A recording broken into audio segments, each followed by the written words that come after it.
Hello, everybody. How's it going today? Okay. Chat. Now, we have multiple banners. We have Oberon, we have Casteria, we have Story, we have FP, but FP doesn't matter. I mean, it does. Like FP does matter for a new account, and that is what this account is. There's actually still things I'm missing out of the FP account. But we have these two banners. We have a third banner coming, which is Summer Melisson, who's an AoE arts ruler. We have, and 4 stars alongside that, just as the Casteria banner does. We have a fourth banner coming, which is Tezcatlipoca, who is an AoE assassin, which they were just mentioning, like, would be really good for this account. And we have the summer rerun banners from the prior year, which include 2 meta supports and a meta berserker in Ibuki Summer, basically being a 50% charging AoE arts berserker. I've actually been using her quite a bit this summer on some of those annoying like rider nodes that this account doesn't do too hot with. Now, I've been for a long time a huge proponent of you guys going after and getting the meta supports. Oberon is one of those. Oberon has the ability to charge one target by 50% and charge the entire party by 20%. So Oberon can be a 70% charger for one unit. That is really good. I can't stress to you enough how good that is.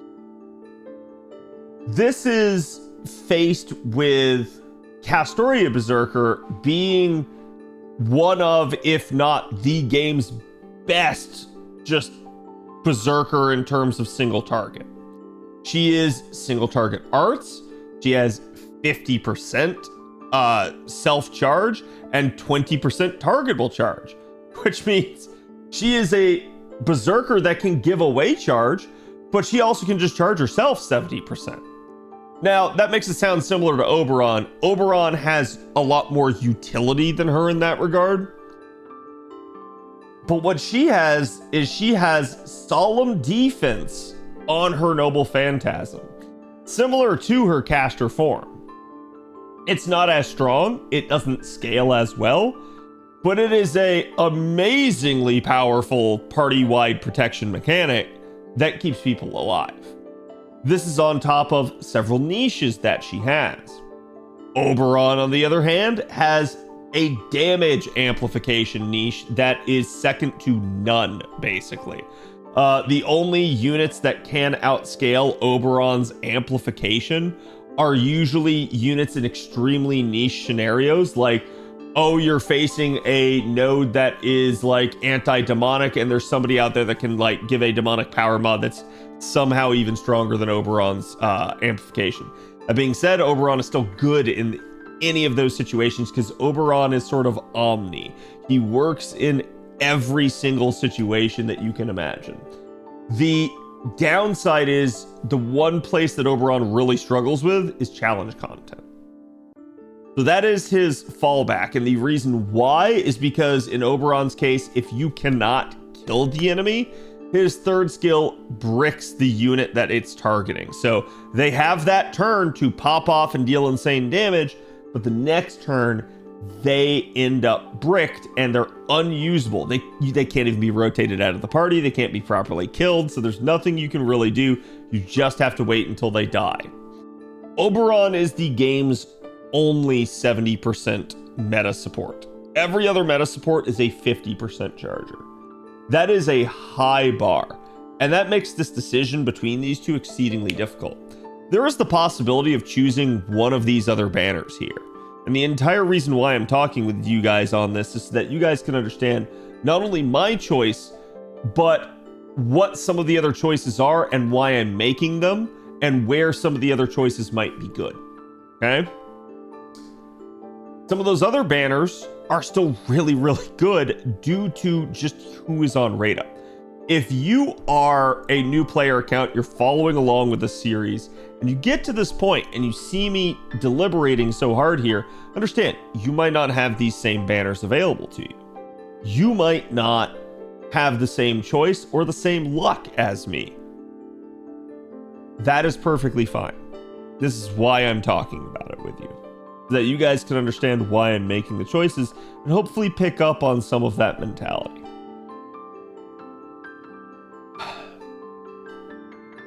Tezcatlipoca is an exceedingly good AoE assassin, arguably the game's best. There are a couple other competitors, but one of the things that he does really well is party support, as well as just in general being a decent unit himself. There are really good welfares that can fill a similar role, but they won't have the same party utility that Tez would have. Similarly, that summer return banner for the prior summer has a triple stack of banners that is just ridiculous from about every stretch of the imagination. Particularly that Ibuki one would be really nice because I could get my hands on Ibuki and I could get my hands on a really good single target 4-star Avenger, which is what's her face? Summer Heiress. Now, in that case, though, that's a little bit greed, and that would be me willingly giving up a chance to roll some of these meta supports. Now, you may be wondering, why the meta support? Why does this matter so much? Because a big compositional thing in FGO is having enough brute force charge or refundability to get a unit to loop. Looping is sort of the meta strat throughout FGO. Looping is, hey, we're going to make one unit fire off their NP multiple times in a row. This is done both for convenience and as a scaling mechanism to make farming efficient and you not having to necessarily roll every unit under the sun. So instead of having to have 3 different units to take out 3 different waves, you have 1 unit to take out 3 waves. This works out really well for a lot of accounts. And this is that concept that I've talked about of having a carry on your account. Meta supports help facilitate that because they increase the charge and the ability for a unit to get back to another Noble Phantasm. This is why we started the game with Waver. Waver himself being a 50% charging support. Waver is arguably one of the weaker meta supports in the game, but he is still meta. He is still somebody that can work in that situation. And I've told people, usually I demarcate an account by the amount of 50% chargers that it has. At 1, that account is still going to be inefficient at doing a whole lot of nodes. At 2, that account can start looping depending on the characters that it has and can set up a lot of good efficient clears. At 3, you become able to brute force most 3 turns in the game. You really want to get to a point where you have at least 2 50% chargers, if not 3. This means going after someone like Oberon, or in the summer rerun banner there, Summer Scotty, who is also a 50% charging support. Really lucrative for this account. I have the possibility to secure 3 meta supports here very quickly and rapidly, and most accounts are not going to have this opportunity. That being said, most accounts are not going to have that opportunity. So, to me, I'm not going to say I won't do it, but I feel like it's fair to me if I don't try to roll all 3. Or sorry, fair to you, not to me. Fair to you to roll, not to roll all 3 of them at once here. So as a result, we'll just have to see. It'll depend on luck. I have a lot of Quartz, but I don't have a whole lot. I don't even have enough technically to hit pity. If I convert all of my Quartz fragments here, you guys can see I end up with 633. Plus my 25 tickets. You can consider tickets a single pull, so they are functionally 3 quartz each. We can take this 25, we can multiply that by 3. That's a good 75 quartz for us right there. If we added that to our 633, it'd be just over 700 quartz. That's good, but the actual amount that we need to get to pity in FGO is 900. That is a lot, and that is one of the higher pities in gacha games currently. Amongst the old guard, this would have actually been a pretty normal pity number. It's 300 rolls basically to get to pity, because each multi that you do becomes an 11 spin. So it's, the true number is actually 330 rolls, but because each number has an additional, like each multi of 10 has an additional roll stacked on, that means every multi is actually 11 instead of 10. So that 330 becomes 300 instead. So assuming you're doing things right, that should be the actual pity for most of you. But so again, amongst old guard gacha games, 300 is a pretty normal number. It's actually not that absurd. A lot of people want to make it out to be. I understand why. A lot of other gacha games are pretty generous with regards to how low they set pity. They have a tendency to get you in other ways, particularly like changing rates or other monetization schemes that the game may have. FGO doesn't have those. FGO is just very straightforward. What you roll for is what you may potentially get, and if you hit pity, you will get the unit. There's no, changing of anything like that. There's no like 50-50 or anything. You're just either going to get the unit or you're not at the end of the day, because you either made it to pity or you didn't. And in FGO, usually you will not hit pity. You will get the unit far before pity in most cases. The average for a rate up SSR is somewhere around like 400, 420 quartz, maybe a little bit less depending on how you want to look at things. So at the end of the day, I'm going to tell you just for perspective those numbers so that you can understand. But the game is very generous in how it gives out quartz. You can get it quite frequently from playing the game. So I could very easily over the course of this event still accumulate even more quartz for this account to help it out and maybe do more rolls. But it's dangerous rolling without the ability to get to pity. The good news is, because this account is so early on, again, like I've said before, just about anything I can pull here is good. The other consideration that I maybe want to point out is, again, maybe some of these 4 stars. Of them in particular, Tristan here in the background, we do need a good single target archer, and Tristan is somebody that could really work in that niche. The problem is we're probably only going to get like 1 or 2 copies of him at best, so we're not going to have a particularly strong Tristan. But Tristan is a 50% charger. Tristan does have some party-wide survivability with his Harp of Healing that allows us to dodge, but at the end of the day, this is just one of the considerations. And realistically speaking, Gawain and Lancelot here are not bad units either. This is just thinking about it from a strategic standpoint of this new account. Now, if we wait a little bit though, Tristan would actually become defunct. And one of the reasons we really want an archer is not only for Camelot coming up, but also LB2 later on, which is the second part of FGO, has I'm just gonna say, a couple of nasty saber bosses that you would want archers for. The reason this wouldn't matter in the future is one of the upcoming evocation festivals will actually be giving us Kuro Archer. That'll be happening sometime around September, which is, as of the point of now, about a little over a month away, probably about a month and a half away. That would really help things out for the account, because that's a welfare single target, guaranteed NP5, 50% charging archer that has hard survivability in her kit. That's really good. That's exactly what we're looking for. But that would require us to wait that long. On our other banner, Casteria Berserker here has a pretty decent AoE rider in Suzuka, but probably the big 4-star pickup here is another single target Avenger, and that is Kuro, aka Clovan Einsburn. Now, Summer Kuro here is a really unique unit. It's difficult to quantify her in a way that a new player would be able to understand. To understand, she's decent single target damage as an Avenger, but also has some unique mechanics to allow the party to charge extra depending on the amount of enemies that they hit, as well as be able to rotate herself out of the party. She has a very clunky kit in that regard, but it's very effective. So there is a whole lot of potential in gaining Kuro for this account as a 4-star. That is all of the considerations I can give you for the time being. And now I'm going to tell you my choice.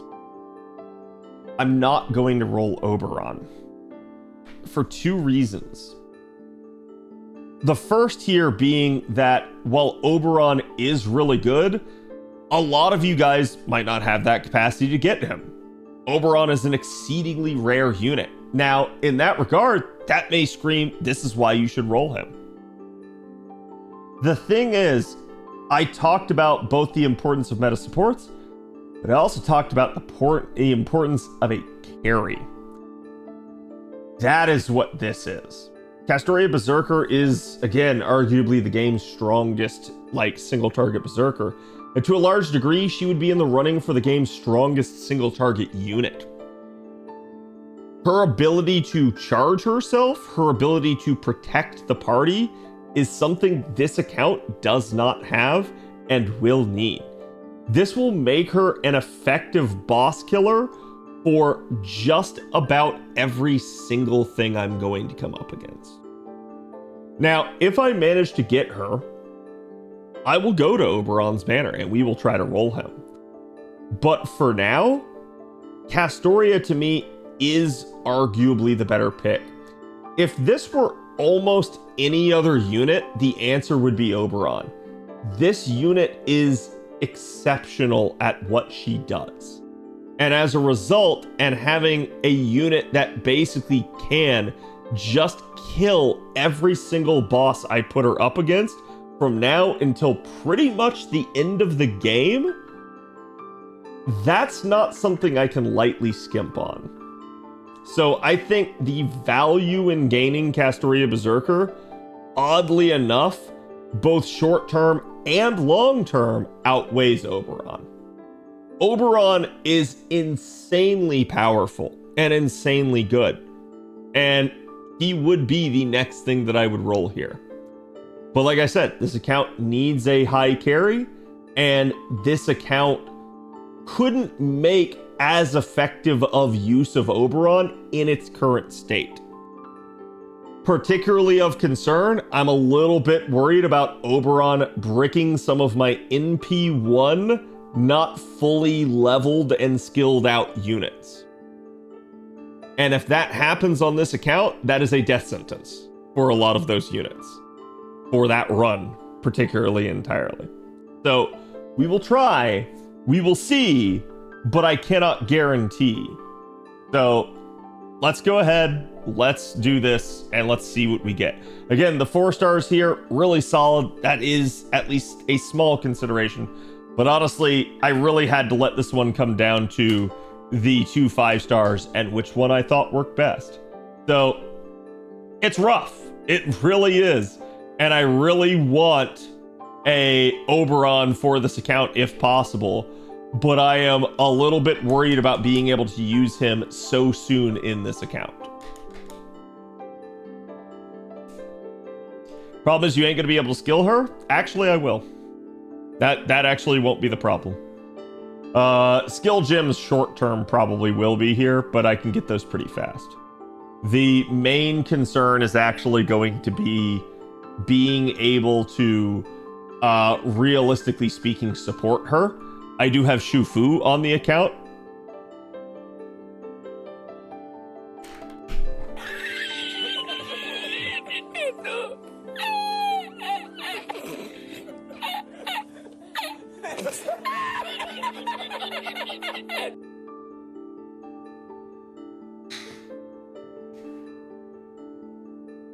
Well, this account is lucky.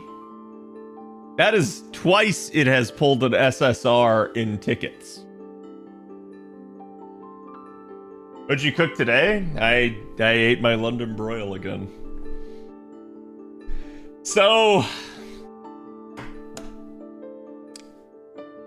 I cannot express how lucky this was that just happened. For context, again, it's about like you know, anywhere from like 390 to 420 for a rate up SSR.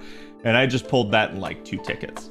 What I am going to do, I think we'll continue the ticket pulling here, at least for a quote-unquote multi, to get the 11 spin. Because I usually like using tickets in batches. But yeah, we're going to go right over to the Oberon banner after this, because this is ridiculous. Rigged?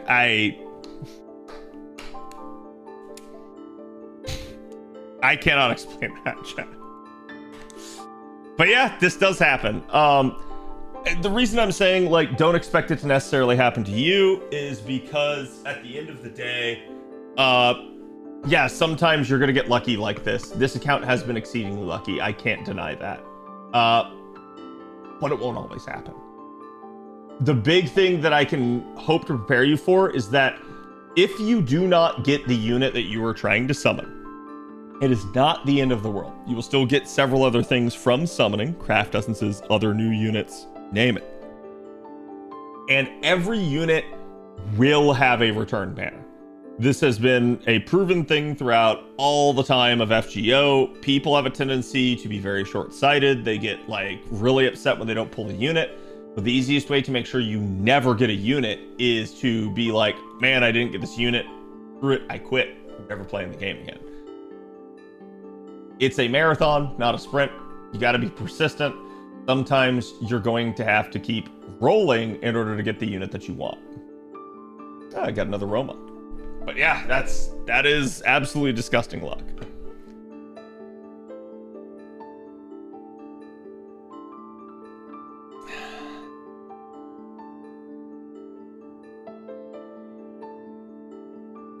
What if my wanted unit is the 4-star that never gets a rerun? I bet it does. You'll never get them if you stop playing anyways, yeah. So it's like a lot of people give up. Meanwhile, if you had actually just kept playing and saved, you would have secured the unit. Same thing, now that pity exists in the game, you can force a lot of units to come out. Yeah, I cannot express just how insanely lucky this account is.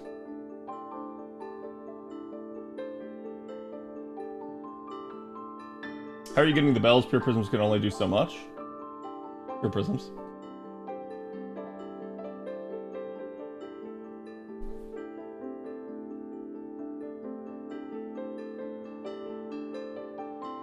How good is she at MP1? Very good. Still. Alright, this is our double pull. Looks like it's just 2 CEs, so nothing else there in that 10 tickets, really. That's fine. Like I said, we basically just got away with murder. I think it's sad. I would have really liked Kuro. Kuro would have been a like nice little steal to kind of slide in here. But yeah, we're gonna go full-blown greed now. We're gonna try to get Oberon. If I can manage to get Oberon out of this is just an absolute win. And this account will be extremely well off for a new player account. Oberon about to ruin this man's entire account? Absolutely. Holy hell, I got one? Congrats.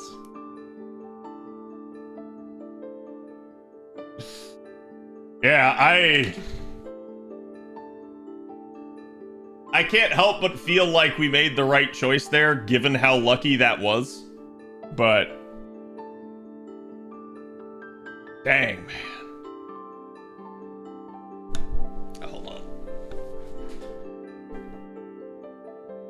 Camera was falling off the edge of the monitor again.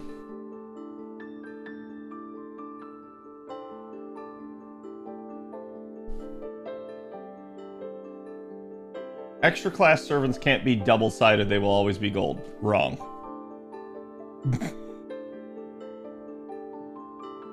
Any good characters you recommend that are next? So, out of what's upcoming here on NA, like I mentioned, the Tez banners, he's arguably the game's best AoE assassin. You have, again, the summer rerun banners there. You have Ruler Mel, who's an 80% charging, very hard-hitting AoE ruler. The summer rerun banners have, again, one of the game's best AoE arts, Berserkers. Berserkers are applicable to a lot of situations. And you have Proto Merlin, who is basically the arts form of Merlin, and really, really good at keeping a team alive. And then you have Summer Scotty, who is the game's premier quick support unit at the moment, who is also a 50% charging meta support. So, like, there's just some really, really, really, really, really good units upcoming. And that's just these banners, okay? So, like, after this, we do have Nagao Kagatora, who's coming back. She's a single target arts ruler. Not necessarily, like, disgustingly strong, but she's strong enough that she can go toe-to-toe and outpace Luvia, whose official servant name I suddenly can't remember right now, as a single target ruler. And then basically she also removes buffs before damage. Estrella, thank you. Removes buffs before damage, so like she's just disgustingly good. Oh, that's our first Paracelsus. Wow. So you can see there's still a couple things of the 3 stars that we had not gotten yet. We did beat London, so I believe Paracelsus is now in the pool. But like, man, no, that's good. Paracelsus along Shufu will give me some support capability for her. Now, again, I like doing my tickets in batches of 10 because that allows me, and this is actually not a bad CE either. This is the 5-star CE for the males for this event. But basically, I like doing it in batches of 10 so that I always get that like extra spin for the multi. And then usually it's like if I have tickets to spare, I usually just sit on them. So again, this one, definitely not bad. This is a all too rare ignore defense CE. Getting this for this account, definitely good because defense ignore CEs are not super common. They're kind of niche. You don't need them super often, but hey, this will probably be a thing that I could use at some point. It is Buster Up specifically, but it does have NP Strength, so even if we just ignored the Buster Up, just ignore defense and NP Strength is a good combination of effects. And it is all attack scaling, but we probably won't get MLB of this to actually be able to MLB it and get all the attack out of it. So leveling up craft essences is in and of itself its own video. I do have a video talking about that. Feel free to go watch it, especially my Craft Essence Bomb guide that will tell you how to efficiently level Cs, and you really want to do that, because if you don't do that, you will waste a ton of quantum particles, aka QP. Yeah, this is the Oberon banner, so now we're getting the male CEs for the event. There's a different, with summer, there's a different set of CEs for each gender. We basically have male CEs and female CEs, and they have different effects, but they all give bonuses in the event. This is a new 4-star one. I don't remember exactly the effects of that one. You get a servant here. Assassin. And you still can't... Ooh, Fuma. Fuma's actually a good one as well. He's a decent AoE assassin, and he might be worth leveling up. Fuma's got one of the faster NPs in the entire game. Damage is not too great, but still pretty serviceable, and he does have some nice utility in his kit. NP per turn and NP strength up. Okay, that's actually not bad then. That's probably a good one from the 4-star pool there. Zhengzhu. Zhengzhu is actually a weird sort of support. He's kind of a field type support, which is certain units have additional effects when they're on a specific field. So like sunlight battlefield, city battlefield, water side. Zhengzhu can provide some of those to the party. So instead of like having to actually be on the node, he can set the node to.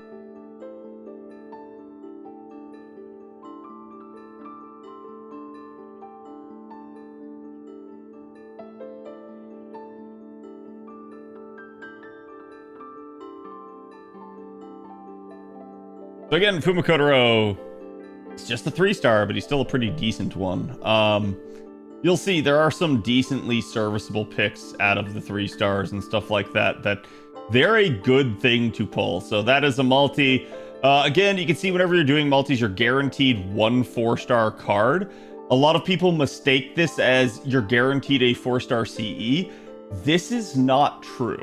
You're guaranteed 1 craft essence, 1 servant, and 1 4-star card. Those are the only requirements. And that 4-star card can be upgraded into a 5-star card. So a lot of the time you'll see a 4-star CE, but that you can literally get a roll where your only CE is a 3-star because you got a like 5-star unit or something instead as a weird min roll in effect. Not really much of a min roll if that happens, but so a lot of people make that mistake. There's been some misnomers over time as to like singles being better than multis. This is not true. Multis are always better in that regard, but there is some logic to, hey, maybe if you only have a couple of Quartz left, just doing singles to see what you can get, that sort of thing. Loading? Chat, everything's gonna be loading, okay? Everything's gonna be loading. Like, none of that is that absurd. We have Medusa on this account before now. We did not. Excellent. Okay, so Medusa is also a pretty serviceable AoE rider. She doesn't do as much damage as Alexander does, but she does have charge, which is really, really nice. And then Rounds Beach. I don't remember what that one does. That's new for this event. Berserker. Wrong banner, but there we go. Another copy of Darius.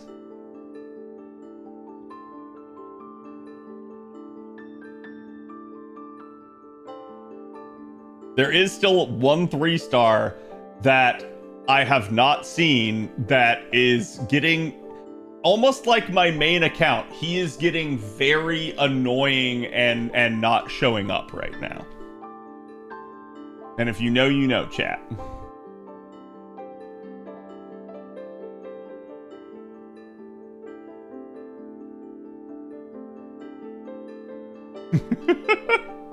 The Medusa is one of the original Fate Stay Night characters. A lot of people like her just for that. It's a shame she's a 3-star in this form, but it is what it is. Just taking a quick look here. So Rounds Beach. Arts and Buster card effectiveness by 4% each and 2 stars per turn. That's not terrible. There's definitely worse CEs out there than that. Flowery Paradise here is a new rendition of an old craft essence. Not the best, but it's not terrible either. All of the servants, the first time I roll them, should be locked. Trigger Off here is a decent one. If we can get MLB of this, this would be really, really nice. There's a new set of Cs like Trigger Off here that they're 4-star variants of 5-star CEs. So they're not as powerful, but they do have, again, like you can see here, starting charge and arts card effectiveness. Definitely a really, really nice effect to have. And Bronze Link Manipulator is just 3 turns, attack up 15%. And some of the older nodes where people used to just Oonga Boonga with Berserkers, that was a very powerful CE. People just throw it on and are like, well, the node's not going to last longer than 3 turns anyways. We're just going to go with it.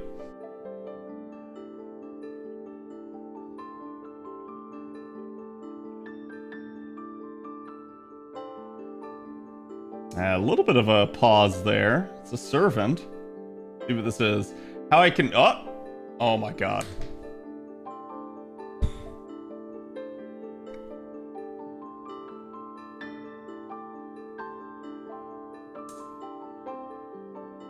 This account is ridiculous. Again! Is this Tristan?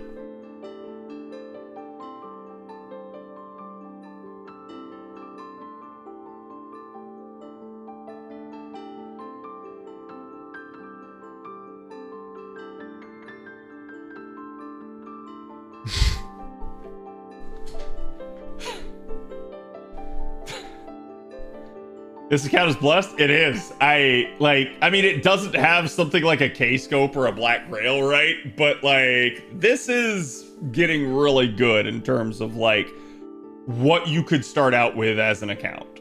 It's just very, very lucky. Can't believe your dad works for Single. I wish. I might get luckier than this, right? I'm gonna have to invalidate your new player run for absurd RNG. It is what it is. Even new players can get lucky, chat.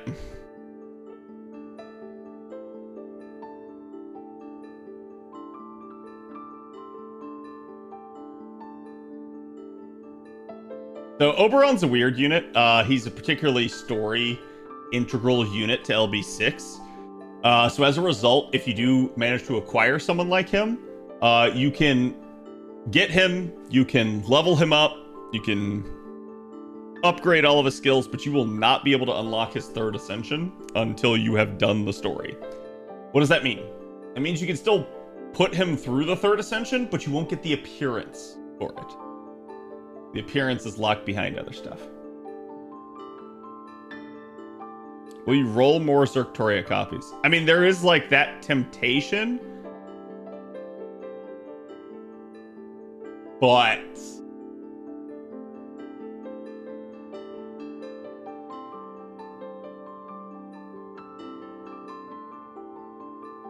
this is a position I did not think I would be in. Yeah, I think like there's Tez, there's Proto Merlin. I think waiting for the later banners is the better play here. I really do. I think getting Oberon, getting Zertoria, that is the primary goals here. And again, it's lucky as all get out. I told everybody last night when I was deliberating this in VIP, like, with the amount of Quartz I had, I was like, I'm just going to look at this as I'm lucky to get one. And not only did I get one, I got two. And we got one of the 4 stars, which... I mean, Tristan, even just getting the one copy of him, he's not going to be like super strong, but just getting that copy gives you his utility of his first skill. So there is value there. And this is probably a good time to showcase this for new account people. But if we come under the Rare Prism shop here, see there are various things that we can unlock. NA is just now getting to the point where some of these don't cost anything to permanently unlock them. These are your Vinci shop CEs, as you'll hear people refer to them as. They are account support CEs. Like, for instance, this will give you personal training. It will unlock the ability to purchase personal training. So first you'd have to purchase it with a rare prism, which unlocks it. Then you have to purchase it with mana prisms, which is 1,000 mana prisms per copy. So it's expensive as all hell. But this will get you personal training, gets you 10% extra master experience whenever the CE is equipped in your party. There are really, really good things. Mona Lisa in particular is one of the best things you can get in an early account. This is just 10% extra QP. Same deal here. Chaldea Lunchtime, it's 10% extra bonding. So usually a lot of people go for Lunchtime and Mona Lisa first because they are just insanely valuable and always just keep adding. There are other mystic codes that you can purchase and unlock. My advice, none of these are super important, so you don't really need to unlock them. Out of all of them, probably the 2 that I would prioritize unlocking are called Anniversary Blonde, which I'm not seeing here at the moment, and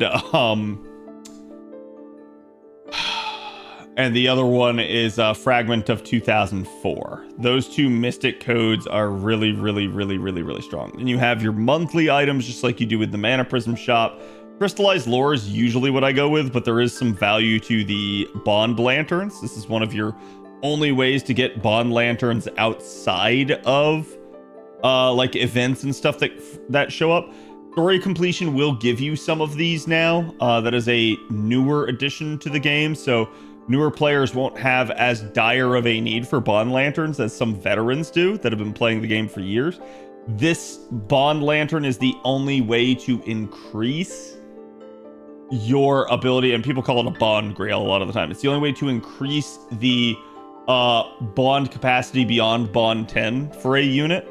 So if you want to keep being able to bond the unit beyond the 10th version, you have to spend a bond lantern for each bond level. And you have unlocks for like old events and main interludes. Some of these are really nice, but some of them will have requirements. Like for instance, we can't do this because we have to clear one of the Epic of Remnants, which is part 1.5 basically. There's also old command codes in here. Some of these are crap and absolutely not worth your time. Others are pretty nice, like Mirror of Eight Leaves here.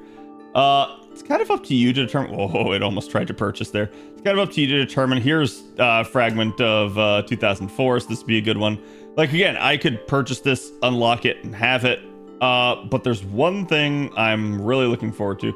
Also, Sweet Crystal. If you ever get fat with rare prisms and you're not sure what to spend it on because you bought a bunch of the other stuff, Sweet Crystal is really good. This is an old event CE that at MLB is all attack scaling, has 50% charge, and literally gives you Ignore Invincible. So it's a really, really, really, really good CE for utility purposes. The problem, it costs 5 rare prisms per copy. It's going to cost you 25 rare prisms to get that. You're not going to need it super upfront, but it can be a thing, especially even if you maybe just pay to unlock 1 copy, that might be better than some of your other options. We're getting Invuln Pierce, so. There's the Annie Blonde one.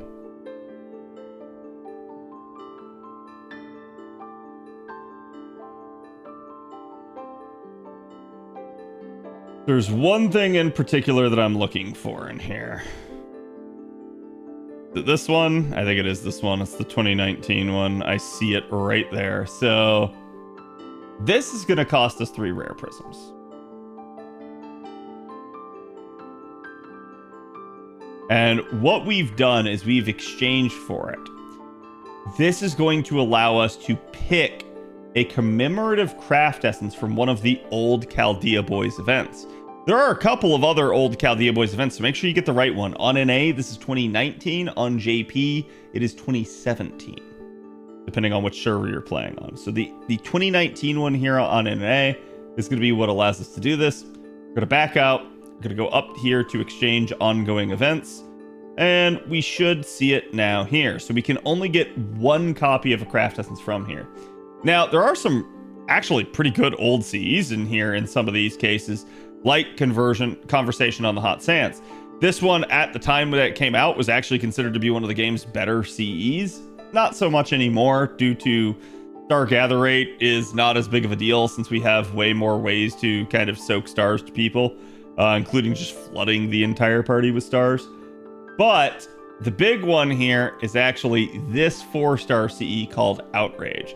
The reason this is important, the game only has 4 Taunt craft essences. What? Or is it 5? I don't remember. It's really, really small amount. Outrage is the only one that you can just purchase with a rare prism. You can get this regardless of banner availability. This 1 copy of it is always available to everybody. Outrage as a Taunt CE is extremely invaluable. Taunt works very specially in this game. It is only 1 turn, but you can utilize this to get somebody sacrificed and get them killed on a turn where you're sure heavy damage is incoming, or you can utilize this simply to work your way down to a solo run for some unit that can carry you. Or again, you can just use this to divert the flow of aggression from enemies. It's a really, really powerful tool. Really, really good. There are numerous instances where a Taunt CE can be good. All of them are usually challenge fights. So this is what we will go with. I don't have the exchange item, I suspect, because it is probably in my mailbox. Sure enough, it is. We'll grab that. I'll grab the extra little quartz that I didn't know was in there, and we will exchange for Outrage. So now this account will have a Taunt CE. However, while more Taunt CEs would be good, that is the only one I'm going to get from not rolling. Every other Taunt CE that I could want in the game, I will have to roll for. So that one is really, really nice. It's kind of a hidden gem.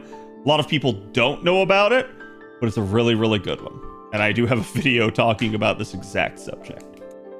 Real quick here, just to clean things up on the account. Go ahead, let's combine our Noble Phantasms. It's a good thing to do every time you roll. Combine them up so that you don't end up accidentally burning something that you still needed. And you'll see here, this does take some QP, but it's kind of a drop in the bucket compared to everything else.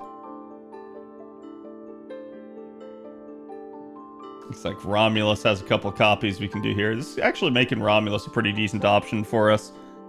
Which you can tell I already kind of early invested in him. Not a whole lot, but Romulus is not a bad Lancer, especially for a 3-star. He's got quite a bit of a decent kit. He's got charge, he's got Imperial Privilege, which helps him kind of stay alive. So he's definitely a pretty solid option for you.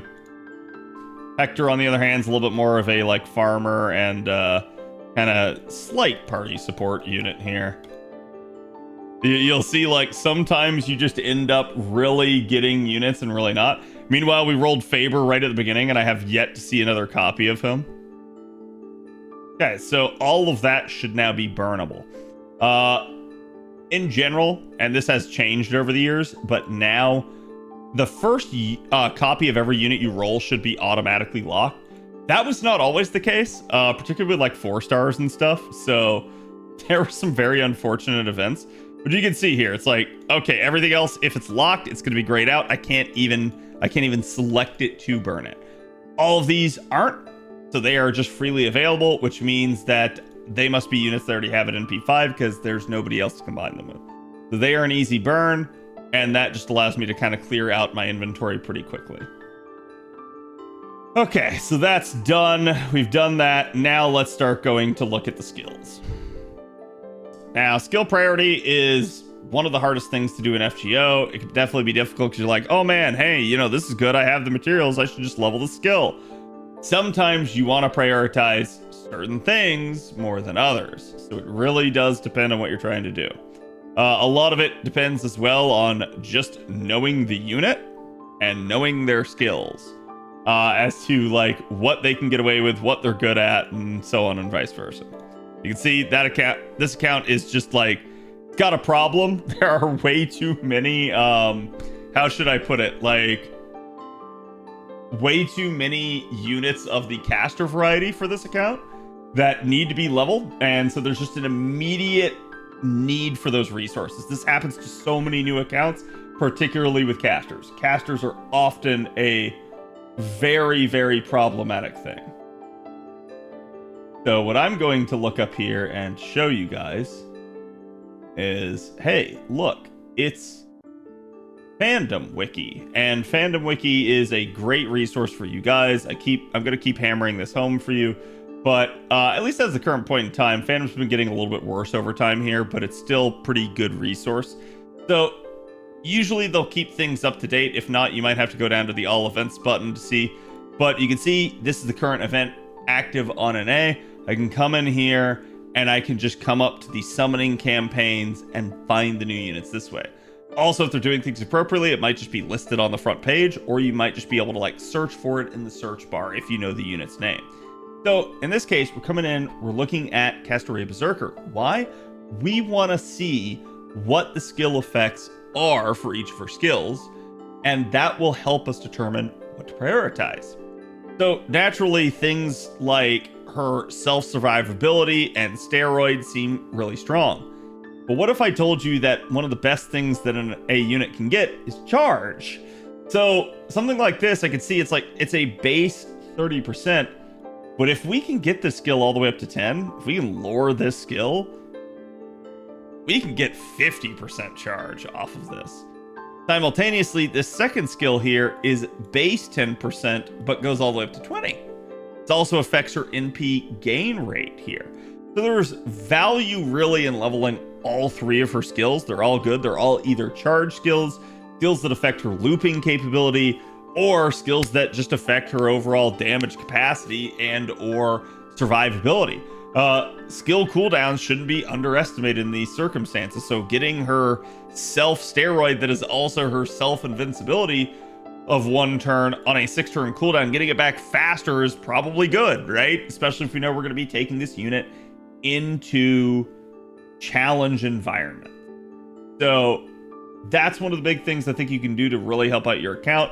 Learn the units and learn the priorities. I have an entire video that walks through skill priorities and what I consider to be the priority. There is no wrong choice per se, but there are ways you can just make this game easier on you by prioritizing certain things. So in this case, for me, yeah, I'm going to end up going after her charge skill here first. To me, this one is probably the most important, as I get the best bang for my buck out of it. So this now means even just from leveling up once, you can see I don't have the skill gems to do it more. From just leveling it once, it's gone from 30 to 32% charge. So I got 2% there. It's not a whole lot. But as we start getting it up more and more and more, we're going to end up getting even more charge. This combined with the second skill, if we can level it as well, we can get even more there. You can see I only get 1% if I level the second skill. So it is what it is. There's not a whole lot of gain. It may seem like it's small. Trust me, the stuff adds up. Getting a unit to their charge breakpoints, as we like to call it, is a really, really good idea. And it's really helpful to them. So, yes, I can't do too much with this for right now, but this will be something that we will prioritize in the short term. Now, we also have Oberon. Oberon is a very similar issue, but you can see all of a sudden we don't need skill gems to level Oberon. We need Ascension mats. This is what sucks about leveling pretenders. Getting Oberon skills online is gonna suck, but it's gonna be worth it in the end. And just to show you guys here again, so we can come up here, we can search Oberon. We could have also gone back to the event hub and found it that way. But you can see Oberon's first skill here is base 20% charge. We don't have to level the skill to get more charge out of it. Leveling it up still good though, because you get more damage out of it. His second skill is going to give us charge that scales. So this would probably be the one we'd want to level, because again, similar to Casteria here, this is 50% charge. But this one's targetable. Casteria's is just for herself. Sorry, Casteria Berserker, let me be clear, because there are 2 versions of Casteria. Casteria Berserker's is just for herself. Oberon's, though, his is targetable, so you can give this to somebody else. So this probably should be our priority. But you can notice there's a little pesky effect there at the end. This is one of the reasons why I said, like, maybe for this new account, I'm not sure that Oberon could have made effective use out of it early. Oberon works best when you can just brute force a 3-turn.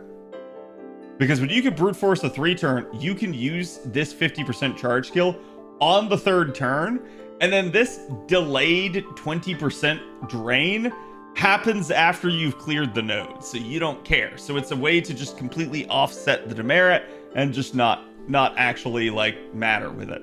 But in a case with, hey, I'm not sure I'm going to be able to clear, this starts to get a little bit more precarious. And this skill, there is a whole lot. You probably just looked at everything that there is on this screen and you just like, your brain just shut off. You just powered down and you're like, because you were probably like, I don't want to have to read all of that. And I don't blame anybody that thinks that. The thing is, this skill is ridiculously strong. TLDR, what this does, this not only gives a 50% buster up for 1 turn to an ally, this also doubles any source of the NP damage up buff on them currently. This does not stack with another Oberon. I mean, at least not the NP damage up buff. The Buster would, but that's it. But this is an unstackable skill, and it's exceedingly strong. So the idea behind this is, you can see here, his first skill gives party-wide NP damage. So even if we just use this for context, let's say Oberon gave everybody in the party 30%. extra NP damage here. And he put his third skill on them. That third skill will double this to 60%. So it is an insanely powerful damage tool, just within his own kit. And this affects not just his own buffs that he gives to other people, this affects any source of NP damage up that they have on their own. So if the unit has it as part of their kit, if the mystic code they're using gives it to them, if another unit gives them NP damage up, or if their own craft essence gives them NP damage up, Oberon doubles all of that. He adds all the sources of NP damage up together and then doubles it. It's really, really good. And for reference as to how, let me show you one of the game's best craft essences, known as the Black Grail. Now this CE, when you MLB it, has scaling attack up to 2400 that you can level it for, which is really good. It's best in game. And then it also has 80% NP damage up. There is this nasty little demerit here, but you're probably not going to care because something's going to die before that really takes effect. 80% NP damage up, doubled from Oberon, on top of every other source of NP damage that you could possibly load in, including from a mystic code from Oberon himself. This starts getting to be stupid amounts of damage. But yeah, this is one of the reasons why, like, everyone was just reacting to just the fact that I pulled Oberon, as luckily as I did, is such a, like, crime against humanity. Because this third skill is ridiculously powerful. What's the downside? The downside is, as we mentioned before, that this skill bricks your unit. What do I mean? It's this little portion. So basically it has a 1000% chance to remove the target's buffs and puts them in eternal sleep. This eternal sleep debuff is treated as a buff for yourself. So you can't remove it, you can't block it, you can't do anything to get rid of it. The only way, in theory, to get rid of it is to use a unit that kills themselves at the end of their own turn. So, for instance, you could put End of a Dream on a Rash. He would gain the benefit of all the buffs. He would then die at the end of his turn, assuming you used his NP. And then End of a Dream can't really go into effect. But otherwise, you can't even order change them out with like a plug suit. There is no way to get rid of the unit once they are bricked. So this is a only use it in case of emergency type deal. It's basically use it when you know you're going to kill the enemy, if you do. Otherwise, don't use it because you risk bricking the unit. It's great. It's basically one of the game's most powerful damage amplification effects. Just, you have to be really careful about when and how you time this. And I guarantee you, at least one point of this run, I will use this skill inappropriately. Or at minimum, I will use this skill and fail to kill the enemy. So it's just something you've got to learn to come to grips with. You can see cooldowns, definitely not the greatest here, but we can certainly get that down. So it is an interesting and new tool. But now, yes, this account literally has two 50% chargers. Technically, it has a 50% charger and a 70% charger now with Oberon. What does this mean? This means if I have an effective damage dealer, I can take a third support. That third support can be another 50% damage dealer, which means we can probably brute force a lot of things. So yeah, this account, I'm not going to say this account is made, but this account can basically brute force a lot. With two 50% meta supports, you can take a friend support a lot of the time. The reason I suggest three, you can't take a friend support every time. There are some instances in the game where you're just not going to be able to take your friend, and you're going to have to rely on your own account's strength. That's going to make things difficult, and that's going to mean that you can't just rely on a friend to carry you. So that's where like having 50% supports yourself is good, because then you can still brute force things even without your friend. But it's more of a like, once you get to 2, your account is in a much better position. Getting to 3, that's just gravy. And in general, I usually try to prioritize certain things from the shop. I actually have 1290 right now, so I could potentially start buying some stuff. In general, I think like early priority is the summon tickets, by far the most. From there, you can start going after foes if you want, or you can start maybe trying to pick up some of the like craft essences that you could maybe unlock. So again, something like Golden Sumo might be really useful. You can see this one is increase your attack by 10% and 30% in P charge. Actually 15% attack up and 50% in P charge at MLB. So get 5,000 mana prisms, getting Golden Sumo online. Really good for this account. Absolutely fantastic. There will be another batch of these CEs coming out. This is just going to kind of keep happening. In the second batch, I believe we get Holy Night Supper, which is another really good one. So there's some good stuff to get. But yeah, it's why I say like mana prisms are almost this like insurmountable issue for new accounts at this point in time. Well, let's look at Mona Lisa. The amount of QP that you obtained is increased by 2%.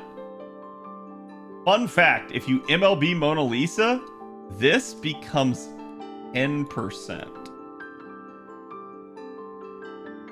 So Da Vinci shop CEs work in the inverse. You get 1/5 of the value from the first 4 CEs that you get. That is to say, until you get the 5th CE, this does not change. You will still only ever get 2%. So you could combine 3 copies with the base copy, aka having 4 copies, and you'd still only have a 2% value. Technically, you could keep them separate and get more that way, but it's not really worth. So to me, the Da Vinci shop CEs are only worth it if you can MLB, because once you MLB, boom, there you go. That's 10% QP gained. That's valuable. 2%, not too much. 10%, hell yeah. Actually good. So this is something to denote that, yes, you can definitely piecemeal it. You can go at it one at a time, but to me, just forge your mana prisms. Don't get baited. Don't sit there and buy like everything out of the monthly shop. Like I said, generally that's how you want to conduct yourself. But yeah, so now they're in here and they're going to act as a little bit of a reminder every time I come in here of like, oh yeah, hey, Chaldea Lunchtime and Mona Lisa are here. I probably need to work towards these. So this is also serving to foil me from just going like, ha ha ha, let me just click these. You might not have that issue. I have that issue for my main account, because my main account, instead of having 1,000 mana prisms, has almost 500,000 mana prisms.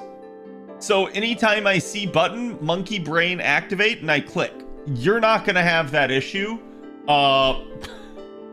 because as a newer player, it's very difficult to get mana prisms on your account, and there's a ton you need to buy. So now, with regards to an event, this is technically a summer event, so it's not altogether like normal, but you usually have event currencies. Some you'll even have a mission event. This event is both, but you'll usually have an event shop, and the event shop is going to have multiple things in it, including if you have missions, you'll have mission rewards. As you can see, there's some nice stuff in mission rewards. I've already gotten some of them. These are just the completed ones I've done. But you can see there's other locked things like copies of the craft essence, evocation leaves, gold foes, ascension mats, various things that you'll find in your event shop. Okay, all of that's going to be done performatively. So as you do things in the event, you can see, oh, get 600 emotional stakes as a battle drop. Some of the stuff you'll just do naturally over the course of the event. A lot of people get really concerned. Raise the welfare to bomb 3. That's not difficult. Put them in the party 10 times. Not difficult. So like most of this is pretty straightforward and you'll just naturally complete. Then there's the proper event shop where you will use your currencies that you get from the event to buy items. These right here are actually costumes. So skins in effect for units that are in the game. Like, for instance, you can see here, this is the Noble Son of Summer for Gawain. This is Gawain's summer outfit. Males have a tendency to get summer outfits every year. Females get just a whole new unit. Don't ask me why FGO does it that way. It's just kind of always done it that way. In fact, in the early days, males didn't even get summer outfits, so it is what it is. But again, this is just kind of how things go, but you're going to use these materials to buy certain things like event CEs that help you out during the event. Usually these are your priority. Whenever you go into an event, look at the craft essence, look at what it does. If it's a drop CE, odds are you need it. If it's a damage bonus CE, depending on your account strength, you may or may not need it. In general, people will tell you just go ahead and buy the CEs because they are unique to the event. You can't get them really any other way otherwise. FGO has started to add some old event CEs back, but don't count on them being consistent with that or with them making them all available. So they're probably just not going to be thorough. But either way, yes, get the CEs from the shop. That's usually your first priority. From there, you'll see other things like, for instance, this is welfare. Nocnaria's, how should I put it? Ascension mat. So like getting these is also important. You can see we could buy these. This would probably be good to being able to level her up. Evocation leaves can definitely help you out if you're a new account. Usually on my main account, these are the last things I buy because I would 10 times rather get the Ascension mats on the cheap. So if I'm worried about like completing an event on time or maybe not having enough time to play the event, I'm going to prioritize things that matter most. So usually rare stuff like crystallized lores, bond grails, welfare, craft essences, all of that gets purchased first. Then my ascension mats. They are usually next because there's just a ton of them out here. There'll be some for your bronze currency, some for your silver currency, and some for your gold currency. And currencies can just be gotten no matter what. This event's a little weird. There's actually two sets of currencies because these are the Dojin currencies, which are used to level up the Dojin circles. It's a unique mechanic specific to this event. These are your main shop currencies that just appeared right there. But yeah, that's going to be kind of how things are going to go. So you'll see different currencies. If you follow a guide, it'll be pretty easy. You could also usually check out my videos. I usually go over an event before it comes out on NA. But in general, events are usually not too hard to follow. You'll kind of be on rails a little bit, trying to progress through the story of the event.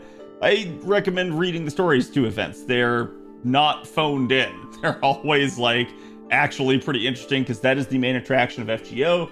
Nasu writes a lot of stuff, particularly this event. Nasu actually wrote this event himself. And if not, one of the writers under him usually writes stuff. So they're usually very, very good stories and usually well worth your time, though sometimes they take a lot of time to read. But again, that's usually what I prioritize there. From there, you have other things like your embers, your foes. These are also really good to get, but they're usually next for me after the ascension mats. And then last but not least is like evocation festival leaves. That's usually what I get there at the end because it's still good to get them. But my main account, for instance, has all welfares. So I just leave it till last because it's not as big of a deal. For a new account, if this is like the make or break between you getting something out of the welfare shop that could really help you in the event, prioritize it by all means. You don't have to feel bad about that. But in general, it's probably a good idea to just leave this till last and get the things that are a little bit more time sensitive and more lucrative for you. Evocation leaves can be gotten via other means, so that's one of the reasons why. Code removers, never, ever buy these. They are not worth. Absolutely not. You don't even need one. They are completely defunct in the game. They used to be used for removing command codes. You literally don't need them anymore. You can just remove a command code without them. Honestly, I don't know why they exist in the game. I've seen other people be like, oh, it returns you the QP. It doesn't. There's a whole lot of like misinformation on these things. They don't do jack shit for you. They are not worth your currency. Don't even bother purchasing them. Unless like you're just swimming in event currency, you have nothing else to spend it on at the end of the event. And even then, The better use is usually at the end of an event, you can convert things into QP. That is still a better use than buying code removers. Code removers are never, ever, ever, ever, ever, ever, ever worth. Just don't buy them. Again, I don't know why they're still in the game. The devs are just weird about this particular thing. Just trust me, it's a new player trap. Don't touch it. How to fast farm mana prisms? Is it time gated? Yeah. Mana prisms are kind of difficult to actually farm. How some people would tell you is they'd tell you to go farm silver embers for kind of AP efficiency, but that's really not that good. So it's usually just better to kind of do your thing and do your dailies every single day, and you'll be getting some that way. Also, whenever you roll now in the actual Quartz gacha, you'll get some. But besides that, yeah, it's not really an easy thing to farm. The big influx that people usually get is from lottery events. There are usually 25 per box, and that means you can get a ton. So like, for instance, I'm somebody that likes to do like 500 boxes. So 500 times 25, how much I might get from a lotto. So just a ton, right?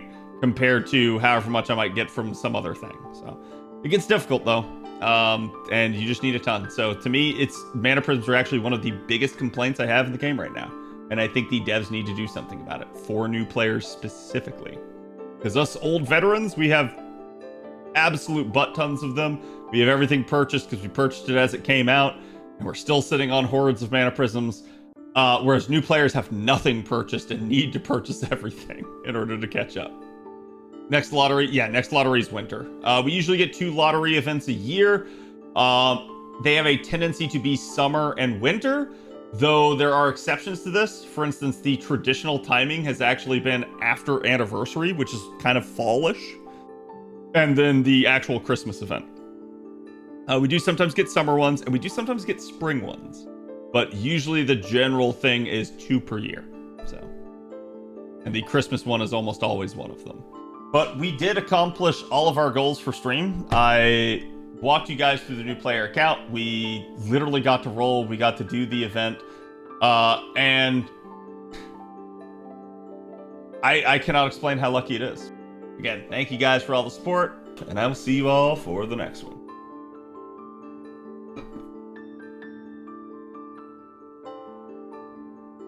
Hey, if you liked the video, make sure to like and subscribe, right?